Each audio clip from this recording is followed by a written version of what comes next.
So just to have a chance to slow down and fellowship with men and do that in a setting where the Holy Spirit is present, it's incredible. And you can't even describe it. And you leave and people are like, what was it like? And you're like, and it was awesome. Well, what do you mean? It was awesome. Like, you got to go. You had to experience it. It's like.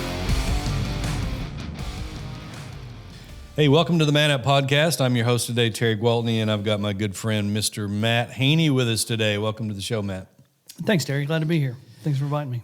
I've been looking forward to this. So, I know you really well, but I really want the audience to kind of get to know you a little bit better today. I know you did a video for us at Man Up last year that was pretty impactful.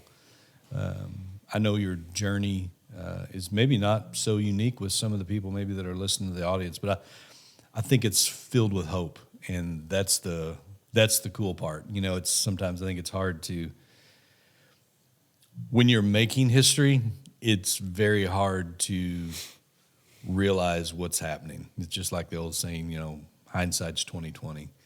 And so now that you have some of that, maybe you can give some hope with your story to some people maybe that are still living some of that. So why don't you share just a little bit of your journey and kind of how you got started, what field you were in. You're obviously in a totally different field now, and we'll just take it from there and run with it. Yeah, so I would like to think some people get hope, but at least they're going to find out what not to do. So we can learn from everybody. Right. So my path here was a little weird. It always illustrates how God just puts you right where you're supposed to be, and we can be really hard-headed and fight that. So, without the whole 40-minute story is, I was a pretty good kid in high school. We ran race cars, middle-class family, had a good life. Really nothing I can really look back and say, well, that was terrible. And so I graduated high school, had my first company, which I'd actually just started out because I wanted to race, and that was going to be expensive. So my dad was like, hey, here's a lawnmower, and here's 5 yards, and you're going to help me pay for this. So, and I just kind of took that blindly and ignorantly and ran with it. And by the time I graduated high school, I really had my first career because I was making enough in high school that it was a legitimate income. So graduated high school, bought a house, bought 11 acres. Grew my business a little bit, but where race cars had kept me busy on Friday and Saturday nights and during the week in high school, I was the youngest guy probably in my town to have his own house, and so it became a pretty cool place to be for a while, and that set me down a pretty rough road, and started experimenting with drugs and obviously alcohol and in the 80s and 90s, there was a commercial that said, nobody says they want to be a crackhead when I grow up. Well, nobody says they want to be a meth head when they grow up either. But I achieved that, and through that, I ended up losing my company.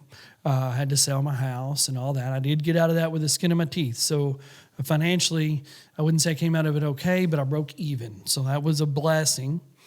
So I decided, hey, you know what? I'm gonna go back to college. So I did for a while. I actually made it to my junior year in the University of Kentucky engineering program, but the drugs and alcohol never quit through that. So, I was able to be a functioning addict, so to speak. And my statics professor walked in one day, and I hadn't been there in several weeks. And he walked in, he looked at me, he said, "You've got to be kidding me." I sat there, I looked at him, I said, "You know what, Dr. Benson, I'm not." And I closed my book and I walked out. And he was right. He was right. I was holding other people back in the class. He was absolutely right. So I never went back to college. I did later on, but I just left college. And really pretty much for the most part, I had odd jobs here and there, but selling drugs was my job. That's what I did.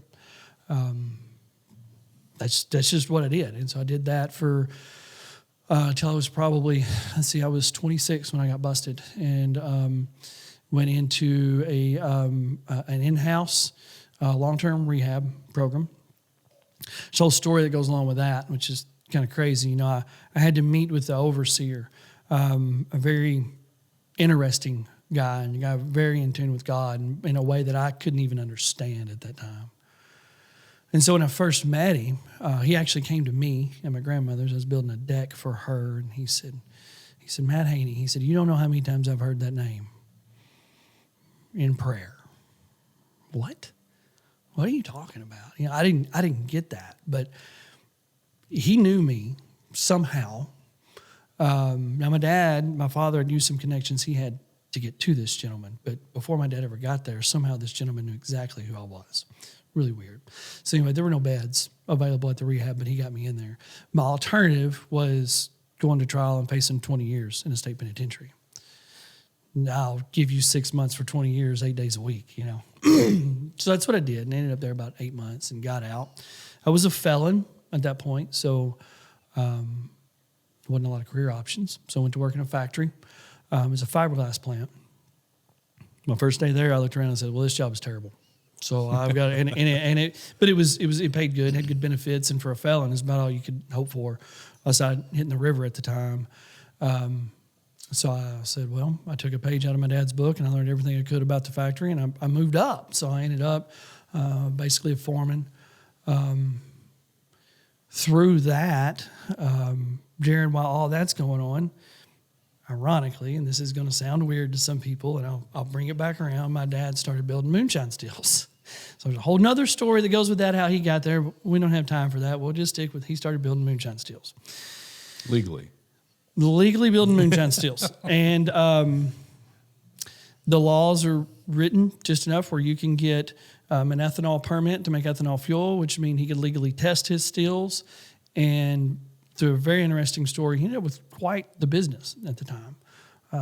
And he ended up leaving a 32-year career at a factory to do this business. Well, I broke my arm and I couldn't work. And he's like, don't worry, I just bought a house. I mean, my life had really gotten going. To the point where the prosecuting attorney that had prosecuted me 2 years in called me, and he said, Matt, how you doing? I said, well, I'm doing good, Mike. How are you doing? He said, well, I hear you're doing good. He said, Matt, I think you've paid your penance. He said, I've been hearing a lot of good things about you. And he said, I think when you get these felonies off your record. And I said, well, we agree with that. We agree. So he actually got me off probation earlier than was planned. But there were some cases that come through, and he got busy and he got distracted, and we didn't get my felonies expunged at that time. I don't even know how I got there. So anyway, I ended up breaking my arm, went to work for my dad. After about 12 weeks of healing up, Dad was like, you want to be my partner? So I'm 30-ish, 29, 30. He's 53, 54 at that time. And so my stance on it, I said, Dad, I have time to recover if we fail. So I'm all in. You're the one that's got the most to lose. And so we went all in on it. And so for the next 8 years, my official title, I think, was COO of Hillbilly Steels, which there's going to be some listeners here that know who that is. That company's still in operation, not by us. But it became, we literally have our equipment that we built on every continent in the world except Antarctica, and we just couldn't figure it out. But people found us from all over the world, and if you are determined, you can get that stuff into countries that say it can't come in. You just got to be creative with labeling. So anyway, we got them. It was big. I mean, we sold a lot of stuff. We ended up selling some commercial stuff, but we made some very unwise business decisions very early on when things were going well, and then just some other small mistakes throughout, and those things started rearing their head. 4 or 5 years down the road. It got to a point where it was unrecoverable.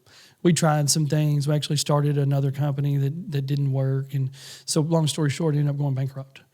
And I'll never forget the day. It was I hadn't been comfortable with the industry I was in.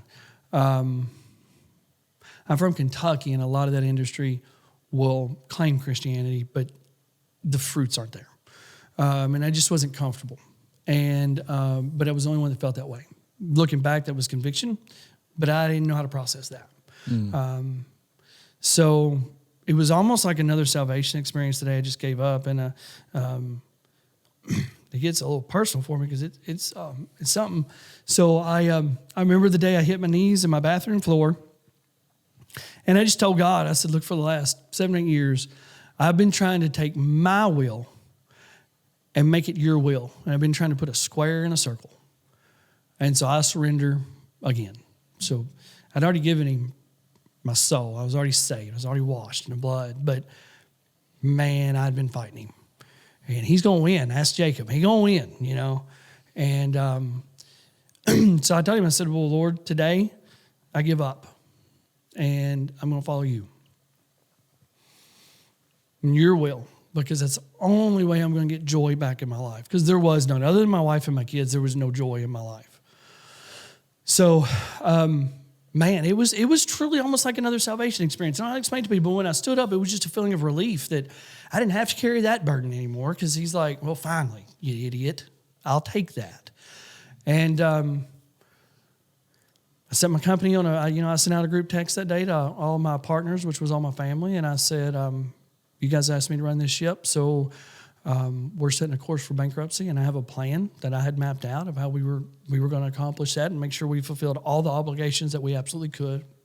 In bankruptcy, you can't fulfill them all, but I had a plan to fulfill a bunch of them, and because of the Lord, it worked out. And then I was on Indeed and was sending out my resume, and this guy called me. And he said, he owned a roofing company, and he said, is this Matt Haney? I said, yeah. He said, well, I'm sitting here looking at your resume here, and we'd like to talk to you. And I said, well, I didn't send you my resume. And you laughed. You said, well, I got it somehow. And so we carried on that conversation. I still say to this day, I didn't send you my resume.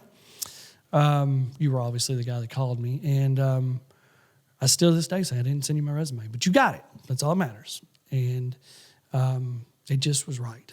And so I went to work at Integrity as a project consultant and knew nothing about what I was doing. And you told me, so I'll teach you all that. I didn't know who you are. And so we went through a lengthy interview process. And I'm now running an office for the company and get to do a lot of cool stuff. And I was thinking on the way here this morning, it's just funny how the Lord works. I told you I had this just feeling of relief when I said, God, this is not your will. I've been fighting it. I know it. Let your will be done in my life. Let me get out of the way. I'm going to let you drive because I'm terrible at it. And then he just kind of takes over and he puts you places. And I'm in a meeting yesterday and we're talking about nothing to do with the Lord. Nothing. We're talking about a promotion we're wanting to do. And one of the guys looks at me and says, have you been praying about that? Have you been praying this way? And I grinned and I said, well, no, because I haven't been praying about it at all. And I just thought that was cool. I went from an industry where there was never prayer, really, not publicly, to now I'm working for a company where we could be in a company meeting and prayer break out, or just discussing the word and counseling each other in life and in scripture. And it's amazing. And then I get to do cool stuff like help it man up. I get to give back, and I get to do it all in the name of the Lord, and he gets all the glory. And it's pretty amazing. Yeah, I think one of the things you said a lot, obviously. I think one of the things that you said that probably most people listening could relate to is there's such a big difference between knowing Jesus from the standpoint of salvation and making him the Lord of your life. Amen. So your second experience was when you made him the Lord of your life. I remember having a couple of guys on here a few weeks ago, and one of the guys specifically referenced having to learn not to headstrong do all the things that he wanted to do and then ask the Lord to bless it. Yeah. And trying to move backwards and like, okay, what do you want me to do? Because I already know that path is blessed. And I think guilty as charged, especially I think depending on your personality, it's very easy to get caught in that rut. Well, my intentions are right, my heart is good, da-da-da-da. And we don't allow him to be the Lord in that area. We don't really even allow him to be the coach. We just kind of want him to bless our mess. And sometimes we wonder, well, why is there a mess, and why are you not getting me out of that? Well, he didn't lead us into it to begin with. Sometimes I think we have to waller in it a little bit to realize I really don't want to go back there. I think that's pretty profound, though, that not only did you realize it, but you understand that was a turning point in your life. When you think about David, man after the Lord's own heart, and he is. I was just telling a guy changing my brakes this morning, like I can relate to that dude. Because he always got himself in a mess and then backed up and went, I'm reading Psalms right now, and he's like, Lord, get me out of this. And the Lord always did, but the Lord's like, I didn't put you here. Yeah. You worked your own way into that. Yeah. Yeah, it's yeah, you said it perfect. Like I'd never actually thought about it that way, but you're right. I had a salvation experience, but I didn't necessarily make him Lord. I was forgiven and I was freed, but I still wanted to drive my own boat, so to speak. Mm-hmm. And that would have been 7 or 8 years after my salvation. That's how long it took for me to get tired enough to go, oh, I see. Yeah. I think so many of us come to the place where we know that we need to give our life and make a change, and that becomes our salvation experience. But the whole discipleship thing, like, what do I do now? Okay, I know I'm not going to hell now. That's great. I got that taken care of. I feel better. But then we sometimes just live the majority of our life compartmentalized with, I know you're interested in what's going on Sunday, and I've got my radar tuned in.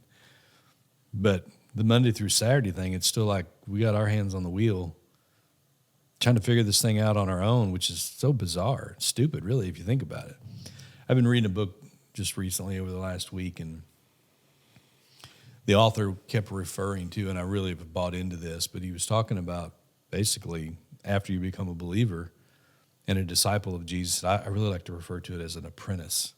And if you think about that, just if you understand how an apprentice works, and you look back as Jesus called the original disciples, I mean, they were apprenticing underneath him. He was teaching them how to interact with people. He was teaching them how to communicate with a crowd. He was teaching them how to keep their anger under control. He was teaching them how to go through hard times. He was teaching them how to pray. He was teaching them how to get away and have some solitude and, and really hear what the Father had to say and not just do your own thing, to live a very intentional life. And that's really what we're called to do. I mean, we're apprenticing. And how foolish would it be to try to be an apprentice but never pay attention to the journeyman? I mean, It's just it's pretty bizarre, really. So what do you think is the most misunderstood about Matt Haney?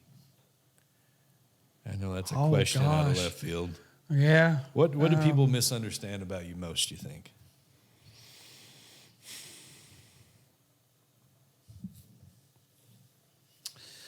My wife was explaining to me the other day how to the point I can be. And she's like, you come across kind of like a butthole. She said, but I've been married to you long enough. Like, you're just to the point, and you go straight to the point. You're check this off the box. Here's the point. And she said, where I sugarcoat things. So I think sometimes I come across brash and harsh, but I don't mean to. I'm really a extremely soft-hearted guy. I mean, talking about weird places to be in a company. I mean, I work for a company where it's not uncommon to be in a meeting and there's 10 guys in there crying. But I'm probably the one that tears up and gives alligator tears the most about any time I try to talk about anything that's important to me. And no matter what it is. But at the same time, as soft-hearted as I am, I come across pretty hardcore sometimes. And it is part of my personality, and in some things I am hardcore, but I think I'm not quite the butthole I can come off to be sometimes. Yeah, well, that's good. That's a positive. I'm buying in. So you referenced your wife. How long have you been married? 12 years this May. How many kids? I lost count. Like the old man in the shoe. Well, we're a blended family. She had 2 when we got married, but I've got 4 kids. So those kids have been mine since we got married, and so we've got 3 daughters and and one son, and I'm glad he came last. There's a story there for another day, I'm sure. When you think about marriage now at this stage, 12 years later, what's one thing you could have done to be better prepared? Man, so that's an extremely good question. I give my wife, we have a phenomenal marriage. Like to the point sometimes where I'll talk to her and I'm like, where do we need to work? Like what are we missing? Like I don't want to be somebody that says, well, I've got a great marriage at year 12, but then at year 20 there's a divorce on the line, you know. So because I missed something, so I'm constantly checking because we have this really phenomenal marriage. So I would say going into it we were pretty well prepared, but I give my wife all the credit for that. And there's a couple of reasons. She's an amazing person. She's an amazing Christian, and mentor and counselor in that. But she also went through a really bad marriage, and there's takes two to tango. You know, it wasn't just one sided, and she'll admit that. So I think that worked well for me because where I probably wasn't as prepared as she was prepared to put up with me, and she showed me a lot of grace throughout all the years to where, and now she doesn't have to say anything. Like I can look at her and go, I probably shouldn't have said that. I probably shouldn't have done that. I need to go fix that. And the Lord has really laid it on me to be honest enough with myself to do that. But what I would say is, I do think we didn't get any counseling. So I do think some Christian counseling and truly some financial counseling on the front end of that marriage would have us in a better spot today. You know, from the marriage itself to raising our kids to obviously our financial position. I think we could have been better prepared there. So I think some sort of counseling on the front end before we got married. But that was so foreign to me at that time. I wouldn't have thought anything about it. Yeah. Well, obviously we're having this podcast today from Legacy Farm, and part of the mission and the whole reason that Legacy Farm exists was, you know, the mission statement was creating memories, but then it was empowering families. That was the second part of that. And that's core to what you just talked about. You know, eventually we're going to be offering premarital counseling retreats here, you know, and then marriage enhancements. We have one coming up actually in October. And because it's just so needed. You know, if people have a good marriage, they can have a great marriage. People have a bad marriage, you know, they can have it healed. And so it's not one of those things you set it and forget it. It's something you have to constantly be investing in. I think it's interesting. I was on a ride the other day with my daughter, and she asked me one of these deep questions, and she said, so Dad, you know, what's one thing you regret at this point in your life?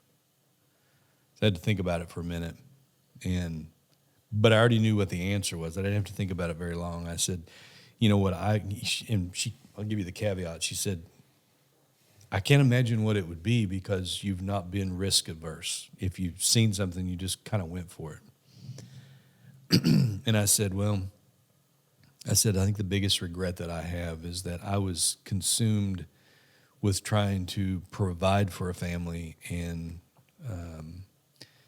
climb a corporate ladder, so to speak, career-wise, that I wish I would have spent more time preparing in the middle of that to be a better husband and to be a better dad. I said, you know, because I can look at my kids, especially like having this conversation with her. I mean, she reads so much on parenting. You know, she reads so much on marriage. In other words, she's a student of how do I become the best parent that I can be? How can I become, you know, the best wife that I can be? And I just remember that season of my life so busy helping other people and then trying to shoulder responsibility and provide for a family that I wish I would have spent more time. And it caught her off guard. She said, I would have never guessed that. But it was so true. And so I think as men, you know, again, our seasons are always changing. And some of them require more out of us than others. But I think the story that I'm trying to get to is we need to invest in the things that are important. And having an excuse of, well, you know, I come from a broken family. My dad was never around. My mom was this, I never had that when I was growing up. That should be motivation, not an excuse to be a better version of what we didn't have, and not an excuse to pass that on to another generation. You don't agree with that? Oh, I couldn't agree with that more. So I don't know if you remember or not, but one of the very first conversations you and I had was we were at lunch. I was actually in training, and we were at lunch, and I told you then, and I still stand on it today, one of the greatest lessons I learned through rehab was what I can't control is what other people do. I can't control other people's actions. I can't control what somebody else does to me. There are things in life that happen that's not caused by anybody else that I cannot control. But what I can control is my response to those things, and how I handle that and how I deal with that. And it applies exactly to what you're saying.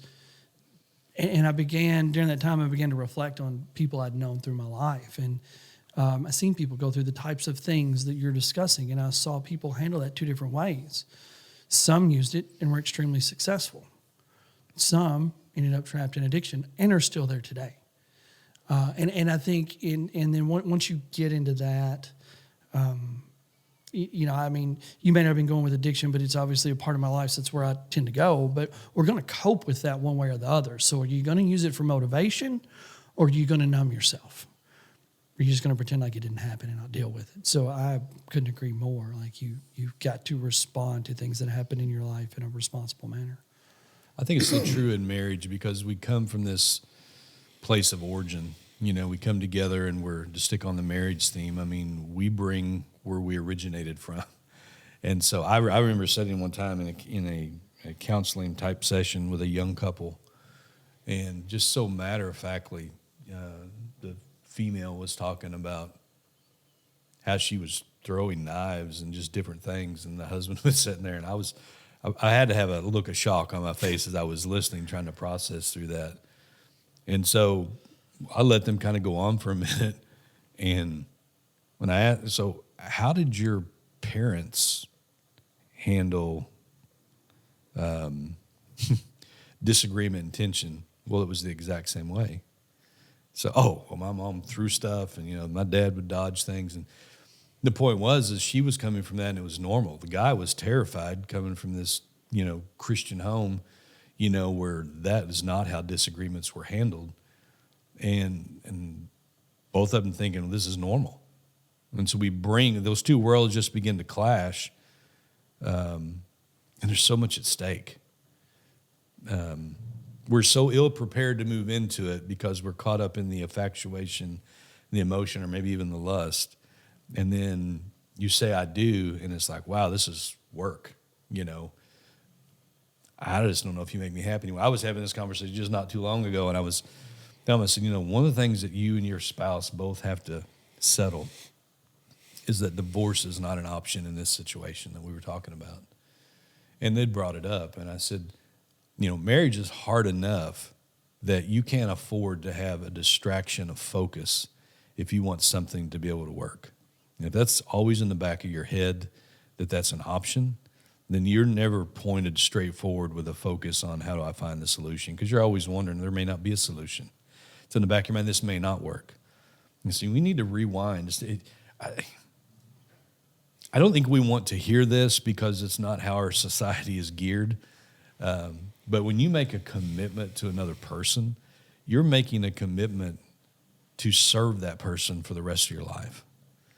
And I think if we really had a better understanding of the word covenant, we understand contract in America. Covenant is deeper than a contract.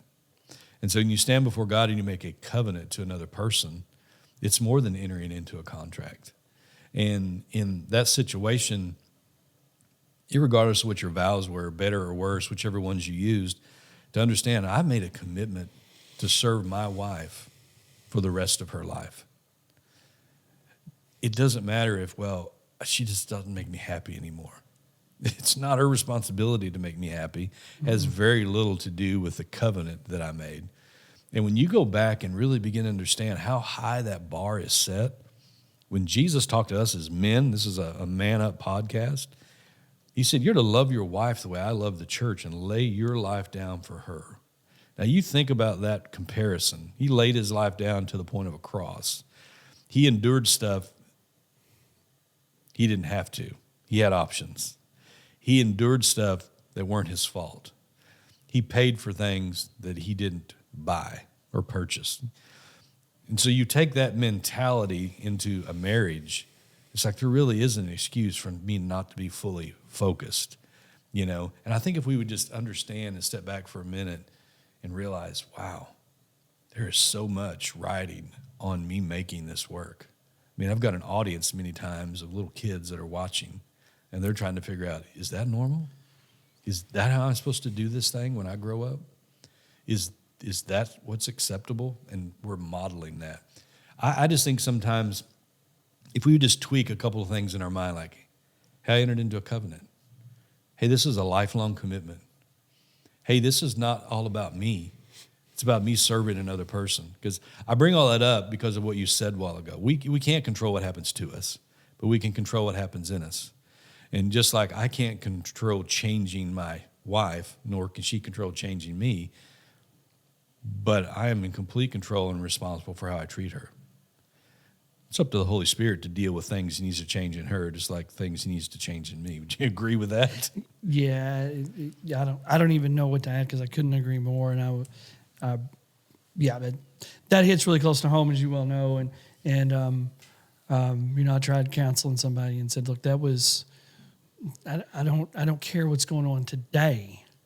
Years ago, before God, you said that was your person. You said, better or worse, rich or poor. In love with them or not, it don't matter. Like, figure it out, man, because you made a commitment. And that commitment was to that other person, but it was also to the Lord and before the Lord. I don't care if it's 10 years or 40 years later, the commitment doesn't change. Yeah. And yeah, I mean, it is exactly. So like, and I'm trying, I think often, it's funny you say that because I think often, like I watch my girls and like I got one that's 19, and my two youngest ones, 13 and 11. I just think about how am I going to counsel them before they get married, because I'm going to, and their future husband is going to listen to me whether he wants to or not. I'll corner him, I'll tie him down, I'll do whatever I have to. They're going to listen to me, but what am I going to tell them? And what you just laid out there is what I'll always come back to. Like, that's the most important thing. Like, make sure, because this is the biggest commitment you're going to make in your entire life. I dare say, I can't sit here and say another commitment that I can think of off the top of my head that is as strong as that one. That is, divorce is not an option. This is for life. So, do you love her that much? Do you? And do you love him that much? And what does that really look like? And then trying to demonstrate that to them. And I hope Ashley and I are demonstrating that to them. Because I did grow up in a house where there was a lot of fighting. There was throwing of things. I don't remember knives, but I do remember whiskey glasses. So, I lived that. And that is one thing that I do not want my kids to ever go through. And they're not. And they won't. Now, do we have disagreements? Yeah. I can honestly say I'm in a marriage that, and she and I were talking about that, I can count on one hand how many we've had. And I think 2 of those our kids have witnessed that were, fights where there was anger involved and emotions that we shouldn't have. And we have learned from them and we step back from them now. But I don't want my kids witnessing that. So yeah, I couldn't agree more. I'm going to ramble. I couldn't agree more with what you just said. Tense moments of fellowship. Yeah. Yeah, the good thing about it is, Tense moments of fellowship, yes. A caveat, I think, to all that is, if you're out there and, but man, if you're in the middle of the battle and you're fighting through how you feel and your emotions, come back to what's at stake. That's really what we're saying. There's no guilt or condemnation in what we're saying, but if you're in a fight, you need to realize your marriage is a fight. And not that you're going to fight all the time, but there's something worth fighting for. And the ripple effect through the generations on how well we do that is worth us taking that serious. And that's kind of my whole point, in bringing all that up. So, Yeah, I mean, there's no shame in a divorce. I mean, if you've got a divorce in your past, there's no shame. My wife has a divorce in her past. And to be honest with you, the preacher we were under at the time when we were dating and we'd been in his church, he wouldn't marry us because she was divorced. That was his conviction. That's okay. That's his interpretation. But I'm good with that.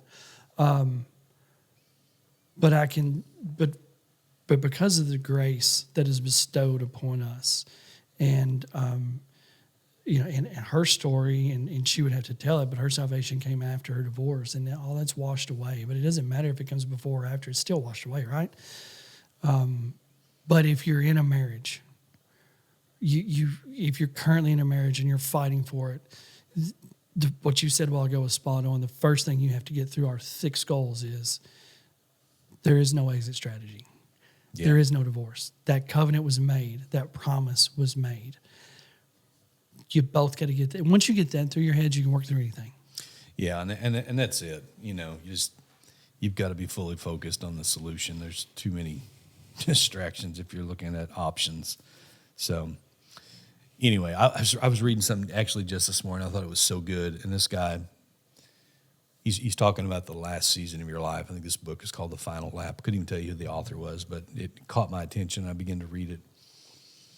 And he was going back through the history of his family, through his grandparents and how different they were, and then his parents, and, how some of that he fought now, even today, being a grandparent himself, because he referenced going to a lumber yard. If you ever went to a big box store and you're doing your own deck project or a project at home, you sit there and you sort through all the boards and cull out the ones that are warped and split, and all those things, and you're hand selecting the ones you want. Mm-hmm. He talked about how he's had to do that his entire life now in his, I guess, late 70s, early 80s, culling out the things that were passed on to him that he didn't want to pass on to his family and the next generation, keeping the things that were good, culling out those things that weren't. I thought, what an illustration. But then he made this point when he was describing his wife. He talked about how she had such a great relationship with her dad and how her dad had loved her so well and how he was so thankful for that because he got a woman that had been well loved, that didn't have as many hurts sometimes as a lot of our wives have because of the journey they've taken or where they've came from and the hole that was left there that somebody didn't fill. And I think it just goes back to the point of why we need to fight so hard, not for perfection because we're human. We're going to mess up. I think our kids can learn as much sometimes from our mess ups as us striving to be perfect. How we say we're sorry, how we own responsibility, how we say this is why we don't do that, and here's the repercussions of that, and all those different things. But to give some kind of healthy model and example of how marriage actually can work. And the fruit of that in kids, it's a lot easier to build boys and girls than it is to repair men and women. And we know that. And that's what we're working on every day. Well, I don't know how we ended up on this marriage theme. It's not where we were supposed to go. No, but hey, it was... it was divine. It was. So listen, I also know you're involved in the Grub Fest. You were involved in the Grub at Man Up last year. You coordinated all that. We smoked a big hog. Some of you guys probably seen pictures on our website of that. That was just a really, really cool experience. And we have Grub Fest now, April 18th. We're just, at the time of this airing, we're just going to be less than a week away. You can go online and get more information about that. Celebration Center, 6 to 7:30, depending on when you're listening to this podcast. But you're heading up the cooking team for that. So talk to us a little bit about your passion for cooking, as well as the what's our menu for that night? What's that going to look like at the Grub Fest? Well, I think it's going to be good. So there's about 4 or 5 of us that's going to be cooking, and I'm. Well, real quick, you said my passion. So I enjoy cooking. I don't know if I'm good at it or not. People tell me I am. I enjoy doing it. You are. It's my stress relief. I mean, for years, a lot of times the kids look forward to Sunday because they know Dad's going to cook, and I will spend all day, and I will do things the hard way so instead of buying minced garlic, I'm going to peel it and mince it and all that myself. does it make it any better? I don't know, but there's a little more love that goes into that dish, you know. So I enjoy it. So I usually, anytime there's an opportunity to cook, I'm putting myself out there. So we're gonna have two things. We're gonna have one of the guys is doing chili. He's got a really good chili recipe, and I'm actually a little envious because he showed me he needed a different pot. So I had a pot we could use, but he and I talked, and it was kind of too big. And yesterday in a meeting, he came over and he said, "What about this pot?" I was like, "Well, if you don't buy that, I probably am. And it'd be better for me if you'd spend your money because I really like that pot." So he's going to have the coolest pot there. But anyway, he's doing chili, and we're going to do some jambalaya too. So, we'll probably go ahead and put the shrimp in the jambalaya because we will have chili there. I don't know if that makes any sense. That's a thought that I've been running through my mind. Do we want shellfish in there or not? But we're gonna have the chili for an option if somebody's allergic. So, I think it's gonna be phenomenal. And I know that's hard for some people to get to. You know, people will be listening to this all over the U.S. and I hate it. Some of them are gonna miss out because I think it's gonna be a great night of some good food and fellowship, and then kind of casting the vision of what this year's Man Up is gonna look like. You know, there's obviously, as you well know, there's more to it than a campfire and a tent. You know, there's a lot that goes into it, and there's a purpose behind everybody being there. Yeah, super excited about that.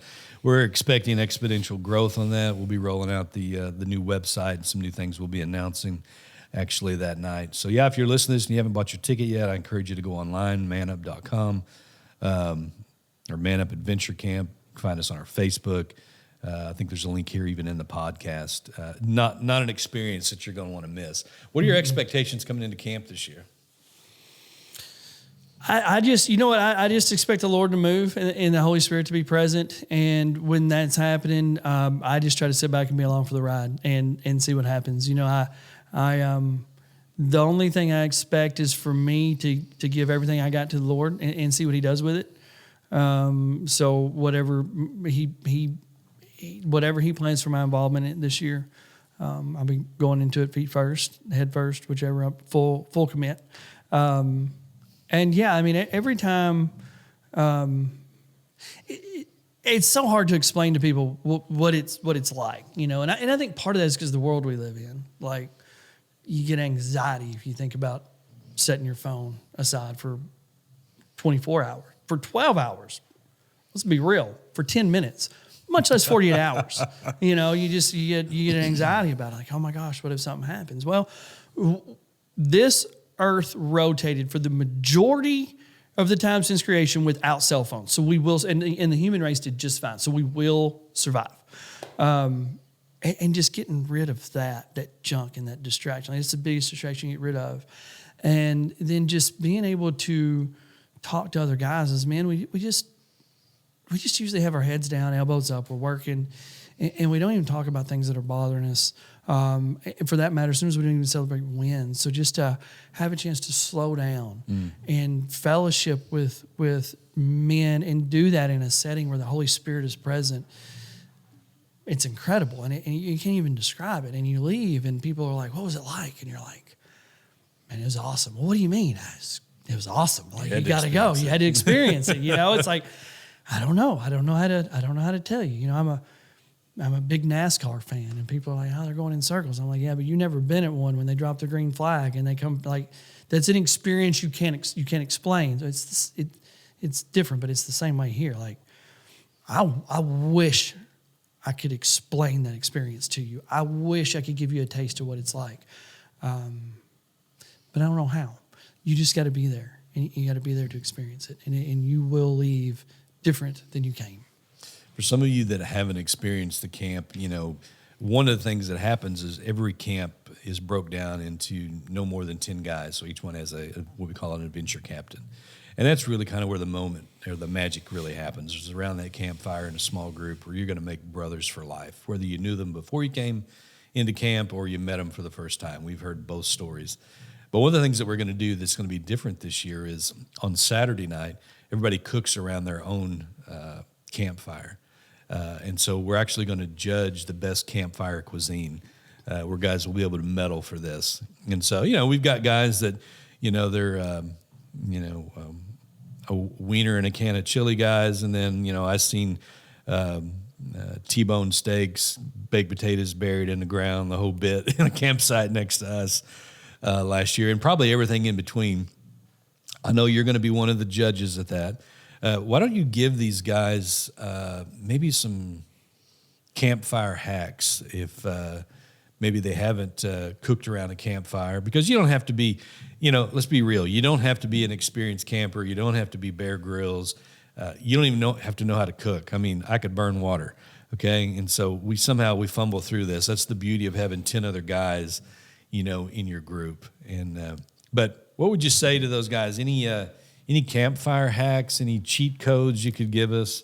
Anything for maybe the guys that don't want to survive off of just tube steak and potato chips? I don't overthink it.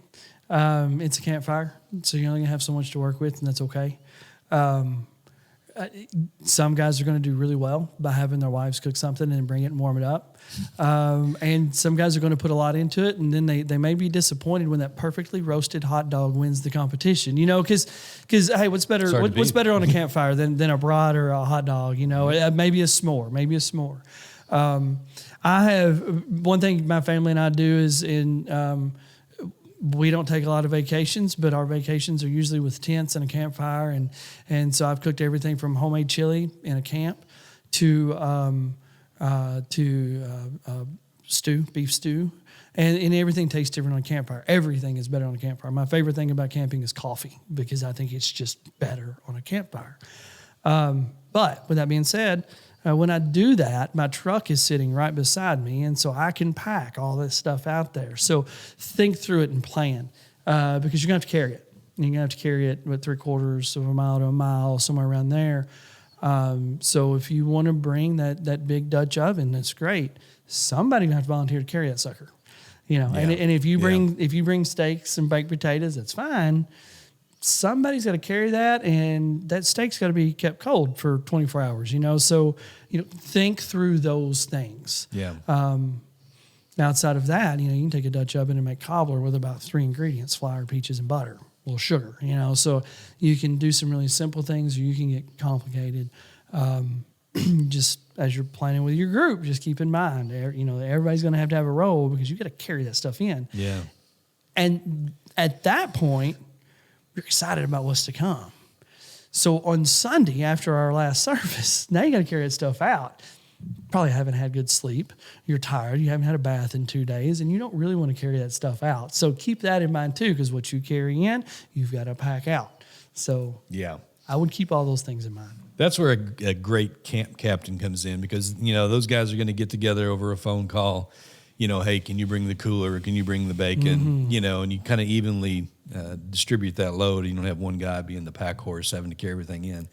I know on our campsite, I had a gentleman in our camp that was from St. Louis, and they had made biscuits and homemade gravy, and they just had it in Ziploc bags and had it in a cooler. And so we were able to throw those, in the pan on the fire, warm those biscuits up, warm the biscuits and gravy. There wasn't a lot of prep. My wife had made like homemade chicken and noodles and chili. Again, all I had to do is dump it out of a bag into a pot. It took a matter of minutes. You still kind of had the comforts of home.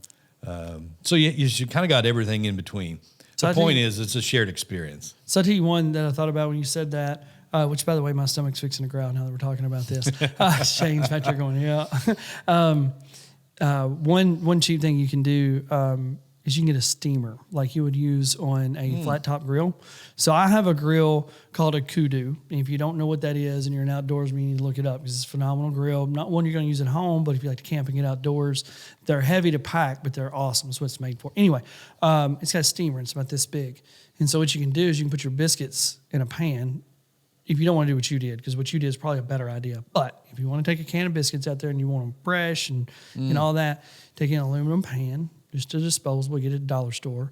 Put your biscuits in that, and when you put them on your fire, you get it up off your fire, and you put that steamer over it, and you've created an oven. You can make some really good biscuits. It's cheap, it's easy, and you don't have to pack a lot of stuff in. I bet that'd work for cinnamon rolls too, wouldn't it? It would absolutely work for cinnamon rolls, and yeah, absolutely. I'm feeling that. Yeah. That's awesome. So what did you like most about your experience at camp?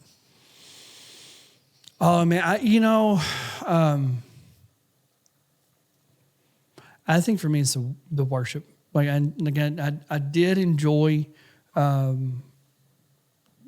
enjoyed the campfire. I enjoyed sitting around in the camaraderie with my guys, the laughing, the crying, the deep moments where guys are really making themselves vulnerable.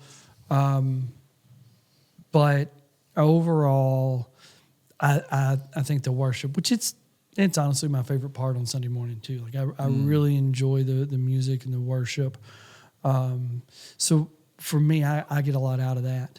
And then that's followed, on Saturday, it's followed by solitude. And I don't get much of that. So that's an important hour and a half there for me, just to get away. And I don't have my phone and nobody's asking a question. And I mean, this morning, for instance, on the way up here, I really, there was a podcast I really wanted to listen to. And because of my phone, it's an hour-long podcast. I had a 45-minute drive, and I think I got through 10 minutes of the podcast. So for me, just to be able to set that aside, and my phone's not there blowing up, and I love them to death, but my kids aren't yanking, pulling me. I just get some solitude time that was preceded by worship, and that's amazing. What's the one thing about camp that you didn't expect?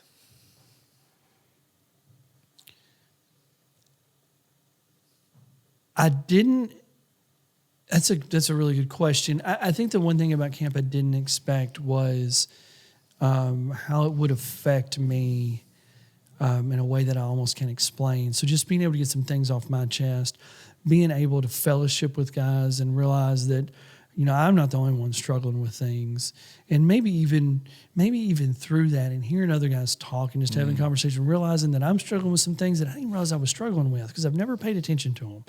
I just put them back there and pulling that stuff out and kind of dealing with it, and then leaving a different person than I came because I actually left some baggage out there in that field, and gave it to the Lord. Like I didn't necessarily expect that. I didn't really know what to expect, but I didn't expect that. And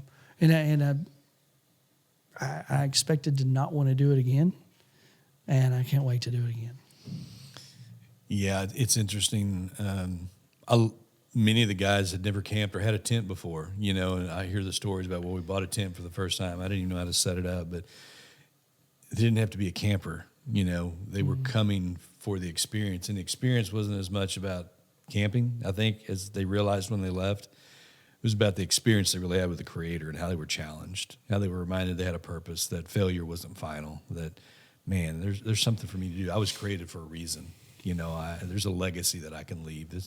It's not too late. Yesterday ended last night. I mean, you can throw all these different things in there, but it's like it was so much more than about camping. And for some of you, it's like maybe your excuse was, I don't have a tent, I don't have a sleeping bag.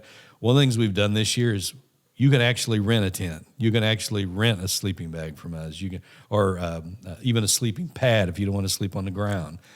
We've tried to make this we'll set it up for you before you get here. So we've tried to process through, like, what are the excuses to get guys over the hump? Because it's hard, like you said a while ago, to put in words what the experience is like. It's not like, well, man, I could go out in my backyard and camp. Yeah, you could, but it's different with 300 other guys in a band, and 30 campfires, and guys sharing their story from all different walks of life, from blue collar to white collar, and we're all on the same page. It's different. You can't describe it. Well, as men, our natural tendency, and I don't care if you've never been in a tent and you've never left the city, you are still a hunter and a gatherer. That's what we do, and that's what you do. And I think I didn't know that about the tents and stuff. I think that's phenomenal, because remove all of those excuses, because once you get those guys there that have all of the, well, I've never camped, well, I don't have a tent, well, I can't sleep on it. Whatever the excuse is, the more of those we can remove and get those men here, they will be back. Because my point in the hunting and gathering is you get out there, you get in the woods, you get in the field, and you're kind of in touch. You don't even realize that there's a part of us that's where we're supposed to be. And then we're inviting the Holy Spirit to come in and fellowship with us. And then you got all these other men there experiencing the same thing. And it is something that you can't imagine. And you will crave it to come back. Yeah, I believe that. I'll try to land this really quickly, but there's two or three things I want to get to the audience before we get out here. What are you doing to simplify your life, or maybe sharpen your focus or your vision and the goals that you have for the future? In a busy world like now, we talk a lot about how do I slow down while speeding up. What's that balance kind of look like? What are you doing to simplify your life? Honestly, a lot of it's time management, and I've noticed how quickly my kids are growing up, and I think I've always done pretty well about being efficient with my time with them. But I'm trying to manage my time better. So, one thing, and I've noticed, I was thinking this morning, it changes with seasons. There was a season in my life where I felt like if I left earlier for work, maybe even before they were up, then I could be home closer to the time they get home from school and spend more time with them.